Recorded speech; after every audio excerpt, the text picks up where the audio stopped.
Ya baik, terima kasih rekan-rekan media sudah hadir kesempatan kali ini. Ya, hari ini kita mendatangi Direktorat Tindak Pidana Ekonomi Khusus Lantai 5 terkait dengan laporan dugaan peristiwa pidana, tindak pidana penipuan dan atau penggelapan untuk menguntungkan diri sendiri atau orang lain dengan maksud merugikan para korban, dalam ini robot trading ATG, yang mana kami mewakili dari 820 orang para korban robot trading ATG dengan kerugian mencapai 150 miliar rupiah.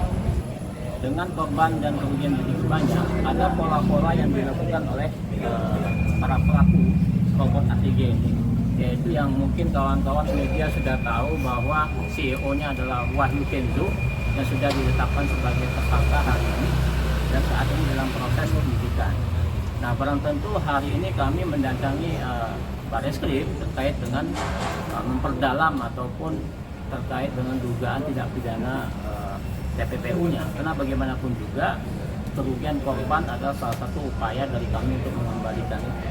Terkait dengan proses hukum lanjutan, maka penting bagi kami untuk memberi dukungan kepada penyidik supaya untuk melaksanakan tugas-tugas secara profesional dan melakukan penindakan terhadap para pelaku yang lain yang belum tertangkap. Karena sebagaimanapun juga pengalaman di DNA Pro sama Lab 9, para pelaku ini lebih dari 8 orang. Nah, hari ini ada 3 orang tersangka. Maka kita mendukung kawan-kawan penyidik Bareskrim untuk memperdalam peristiwa pidana ini sehingga memunculkan para tersangka barunya, termasuk terkait dengan mendalami proses tindak pidana pencucian uang yang juga dilibatkan kepada para public figure dan pejabat publik yang dalam hal ini memiliki hubungan dengan Wahyu Kenzo dan juga menerima hasil dari kejahatan. Kemudian selanjutnya yang perlu juga kami sampaikan, di samping ada beberapa dugaan pencucian uang yang dilakukan oleh Wahyu Kenzo dan kawan-kawan dalam hal robot trading ATG, ada upaya-upaya yang dia lakukan, salah satu adalah menggelapkan aset-aset yang mereka miliki. Nah, karena itu tadi kami sudah menyampaikan surat secara resmi ke PPATK untuk menelusuri aset-aset yang selama ini belum terungkap. Salah satunya adalah aset-aset yang diterima oleh kawan-kawan public figure yang diduga terlibat dalam hal ini. Karena pada saat kita tracking tahun 2021, disitulah keterlibatan public figure yang menurut pendapat kami itu merupakan hasil kejahatan dari Wahyu Kenzo dan harus dipertanggungjawabkan secara hukum.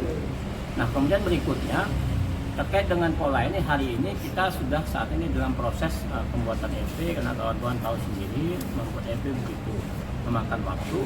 Namun kita sudah memiliki surat dari Direktur Tindak Pidana Ekonomi Khusus sebagai ajuan Humas yang mana nantinya sebagai langkah awal. Namun nanti EP insya Allah malam ini selesai, maka nanti kita update selanjutnya.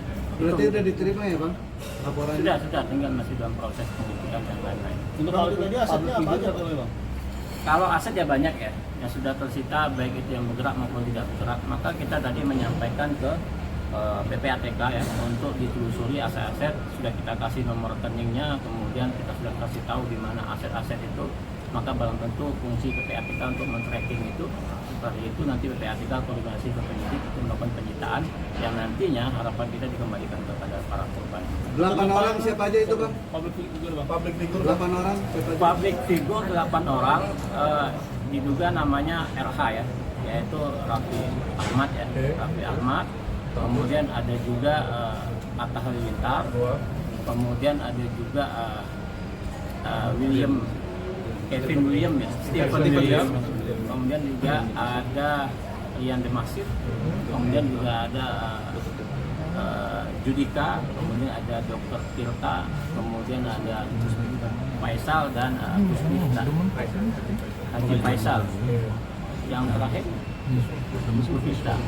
Ada 8 public figure yang diduga terlibat memiliki hubungan dengan Wahyu Kenzo dan juga terlibat menerima uang dari Wahyu Kenzo yang merupakan hasil kejahatan. Motifnya sendiri apa Bang? Motif Bang, 8 orang artis ini ikut dilaporkan juga Bang? Ya, mereka salah satu yang karena mereka diduga menerima itu, maka mereka salah satu yang kita sampaikan ke penyidik. Karena bagaimanapun juga, karena mereka menerima uang dari Wahyu Kenzo, karena dalam bentuknya yang berbeda ya. Pertama seperti Raffi Ahmad, kemudian seperti Atta Halilintar, kemudian Stephen William, mereka menerima sebagai endorsement atau brand ambassador dari produk Legend. Nah, produk itu adalah produk kesehatan nutrisi dan mereka sebagai brand ambassador, dan itu adalah CEO-nya adalah istri dari Wahyu Kenzo, si Anggi. Nah, barang tentu dalam hal usaha untuk membuat usaha itu adalah merupakan bagian dari hasil para robot trading, korban robot trading, maka dari itu harus ditelusuri. Karena mereka sebagai brand ambassador, maka barang tentu mereka mendapatkan sesuatu atau menerima sesuatu dari Wahyu Kenzo dan kawan-kawan. Kalaupun kita lihat dari perspektif belakang, seperti Ivan Gunawan, itu pada saat kasus DNA Group juga sebagai brand ambassador, kemudian dia mengembalikan uang itu, maka dianggap dia sudah memiliki itikat satu. Kemudian seperti Dian Demasit, kemudian Judika, beliau juga merupakan brand ambassador dari produk nutrisi Glory yang merupakan bagian dari PT Pansaka bersama. Nah, itu adalah suatu CEO-nya adalah Wahyu Kenzo langsung. Nah, karena mereka brand ambassador, maka juga menerima sesuatu dari yang mereka promosikan. Kemudian yang berikutnya terkait dengan ulama Gus Miftah, dia menjual lelang seperti Atta Halilintar di Net 89, yaitu melelang belangkonya seharga 900 juta. Kemudian dokter kita melelang motor ya, motornya 120 juta. Kemudian Haji Faisal juga dia menerima hasil lelang 400 juta.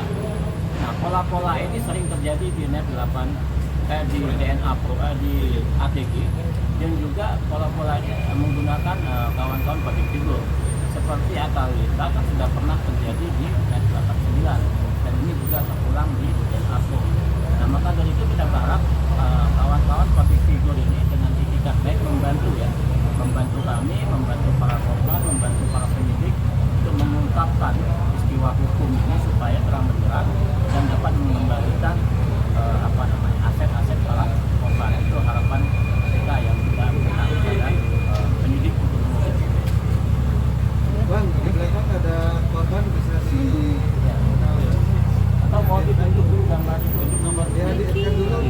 Saya namanya Aditya Trimedia Mulya. ya, kemudian 6 miliar rupiah. Bapak silakan juga. Mundur HP woi. Aku mengenal ATG ini sejak Mei 2021. Kebetulan diperkenalkan, aku memang mencari sendiri, jadi kemudian aku kenal dengan salah seorang boleh dibilang founder daripada ATG. Dari sana kemudian tadi aku coba tertarik, aku mencoba bergabung di ATG sendiri. Awalnya sih terlihat segala sesuatunya normal sampai mungkin di menuju akhir 2021 itu mulai banyak sekali maintenance. Jadi kalau secara perhitungannya mungkin dananya sendiri sudah tidak mungkin lagi untuk membayar korban karena tadi deposit yang masuk mungkin tidak terlalu banyak lagi. Dan aku sendiri sempat menagih langsung kepada Pak Wahyu Kenzo sendiri. Jadi 5 hari sebelum Pak Wahyu Kenzo itu ditangkap di Surabaya, saya masih sempat ketemu beliau di Pondok Indah, Jakarta Selatan. Saya kebetulan tadi menagih deposit saya yang belum BEP. Karena tadi kita tahu sendiri bahwa robot trading ATG ini sudah macet dari awal 2022 sampai dengan akhir dan tidak ada kejelasan sama sekali. Dan tadi saya juga punya banyak beberapa fakta-fakta realita tentang ATG sendiri. Karena tadi saya sempat bertemu dan berbincang-bincang juga mengetahui beberapa hal tentang ATG sendiri. Dijanjikan keuntungan berapa persen? Kalau keuntungan yang dijanjikan itu 1-3% per hari, kerugiannya juga sama 1-3% per hari. Dan awal tertariknya apa? Karena kalau kita hitung 1% per hari saja, kalau dalam perhitungan trading itu 20 hari kerja, artinya keuntungan yang potensi diraih itu antara 15-20%. Kalau dikalikan 12 bulan, itu bisa sampai 120-240%. Di dalam instrumen investasi kita bisa punya gambaran bahwa tadi perbankan hanya bisa kasih deposito kurang dari 4% saat ini setahun. Bahkan yang punya saham saja hanya punya keuntungan 12-15% setahun. Siapa yang tidak tergiur dengan keuntungan 120 sampai 240% dalam setahun? Tapi Bapak sendiri sudah menerima keuntungan nggak sih selama Saya sama sekali belum menerima keuntungan. Bahkan di Desember 2021 saya memasukkan dana yang cukup besar, kurang lebih hampir 4,5 miliar. Yang awalnya 1,5. Pak, di tahun 2021 itu Bapak sudah tahu belum sih kalau misalnya itu sudah legal Bapepti atau belum? Jadi gini, untuk masalah ditanya legal Bapepti atau belum, itu memang menjadikan satu isu gonjang-ganjing sebetulnya di semua robot trading. Tetapi masalahnya untuk masalah isu Bapepti sudah menyampaikan. Tetapi dari robot-robot trading sendiri kan membalutnya dengan perizinan-perizinan yang mungkin pada saat itu kita tidak fokus kepada masalah perizinannya itu sendiri. Jadi kalau dilihat dari ATG, KBLI-nya itu adalah tadi produk yang dijual untuk urusan pasar, kemudian tadi toko dan tadi produk retail. Sedangkan yang dijual adalah berupa produk yang dibonuskan softwarenya dalam rangka meluluskan untuk urusan robot trading ini sendiri. Oke ya.